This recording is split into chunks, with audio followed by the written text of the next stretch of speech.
Hey YouTube, Dubop711 here. It's been quite a while since I've done a tank update. That's mainly due to just real life. I was in my last year at college and ex-girlfriend smashed my camera, so not much you can do without a camera. That's all recently changed with the purchase of a new SLR camera that can shoot 1080p 60 frames a second, so hopefully can get y'all some good video here. A couple of y'all were wondering whatever happened to that blue-green algae that I had in this 40-gallon breeder right here. That's the one you're looking at right now. I got rid of it, and there's been quite a few changes since then. I'll just start right now with kind of the stock of my tank, which currently is pretty pathetic. I recently purchased about 12 neon tetra and put them in my tank. Took all the necessary precautions. Weren't any issues with tank parameters, nitrates and whatnot, but had a big loss and lost all the new neon tetra and a lot of the existing stock. So what I think happened is I did a big water change and they kind of went into like a breeding mode because there was a lot of aggression between them, and saw some mating behavior among these Siamese algae eaters right here. So I think that may have been what happened. I don't think there was anything in the water, but anyway, so I currently have the single neon tetra here that you're looking at. This guy, he's all by his lonesome, but hopefully that'll change soon. I'll be getting more neon tetra. It's one of the fish that I like. Some of you who may have seen my previous videos, I had mono sea bay in here. I was able to, they got bigger, and as they get bigger, you're supposed to transition into a brackish water tank, which just was too complicated for me. Like, I looked at it and I could do it. It was extra maintenance I just didn't want to do. So before I expanded and put all this stuff in here, the plants and the driftwood, I sold them and kind of just went a different direction. So in addition to the neon tetra, I've got these Siamese algae eaters. See if I can get up close to this guy. These are true Siamese algae eaters, as you can tell from the black line that goes from the tip of the nose all the way through the tail. And they also, I'm not sure if it has a name, but the way they post up on their pectoral fins and their side fins, you can kind of tell from that. I've also got some snails. These are olive nearite snails. Let me see if I can get it better. There we go. They're very small, about dime size. There's about 6 or 7 in the tank right now. I've also got some larger ones that are about a quarter, size of a quarter, which are pretty cool. They've been keeping the tank pretty clean. I need to get more of them. It's a big tank and there's a lot of, you can kind of tell if I get close, but you can see this algae on the glass. And I've got a mag float coming in the mail to help take care of that. But in addition to that, I've got some red cherry shrimp, which I'll zoom in here. So these are originally just red cherry shrimp I purchased. This one has kind of gotten to be more of a fire truck red, which is a good thing. I haven't been doing any selective breeding or anything like that, but luckily the red ones seem to be the one that stay alive and reproduce the most. So the clear ones have kind of been fading out, like that one right there. That one's not nearly as red, but that pretty much concludes my current tank stock. As you can see, I've added a lot more plants. I got rid of all the water wisteria and the Java moss. The Java moss just ended up being a problem. Had some algae and stuff, but just real quick, I'll show you what I've got.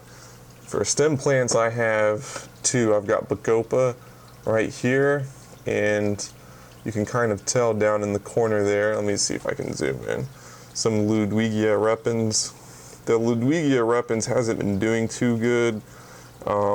It's kind of survived. It hasn't really flourished like the Bacopa, but that's mainly due to the light intensity, which I changed from some shop lights to 5 regular lights. What do you say, CFL lights? They're 23 watts at 6500 Kelvin, which is daylight. They've been doing a great job, use a lot less energy, and have just been easier to manage. Lets me get in and out of my tank a lot easier for maintenance. Here we have Anubis nana. This has been one of my favorite plants to watch grow. I got this at PetSmart, and I talked him into selling it to me.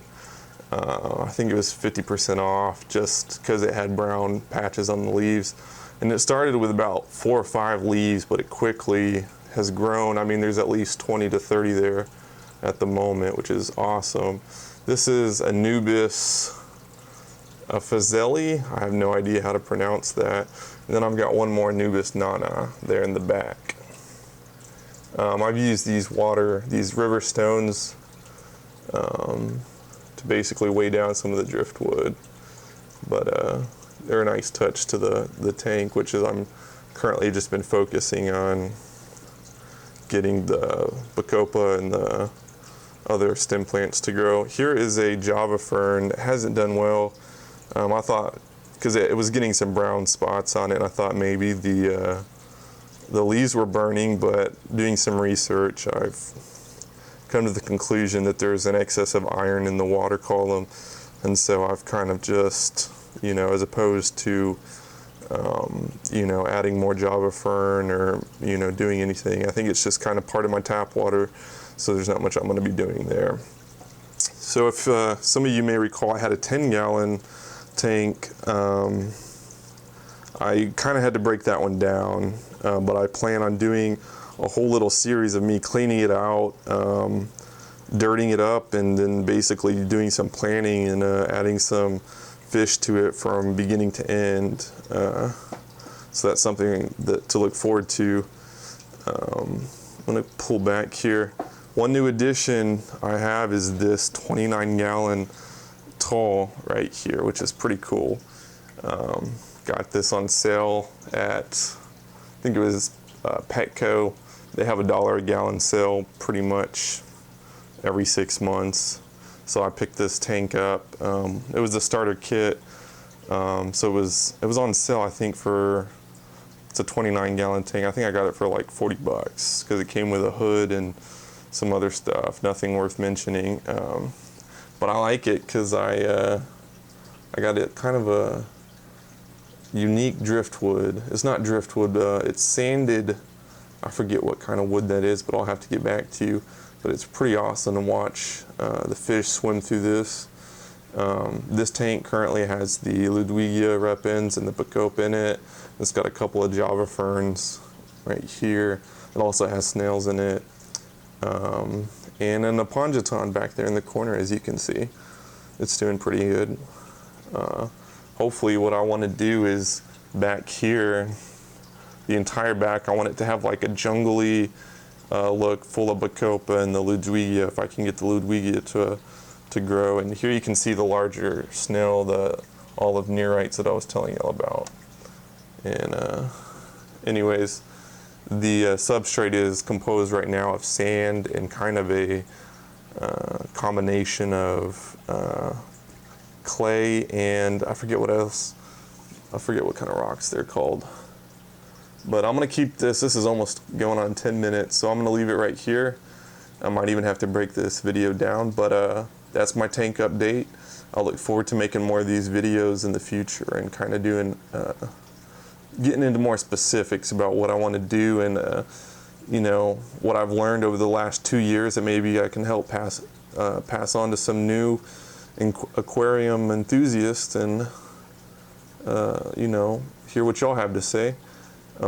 As always, rate, comment, and subscribe, and I love feedback. I appreciate a lot of y'all sending me messages and whatnot about how some of my previous videos were helpful in combating that blue-green algae and whatnot.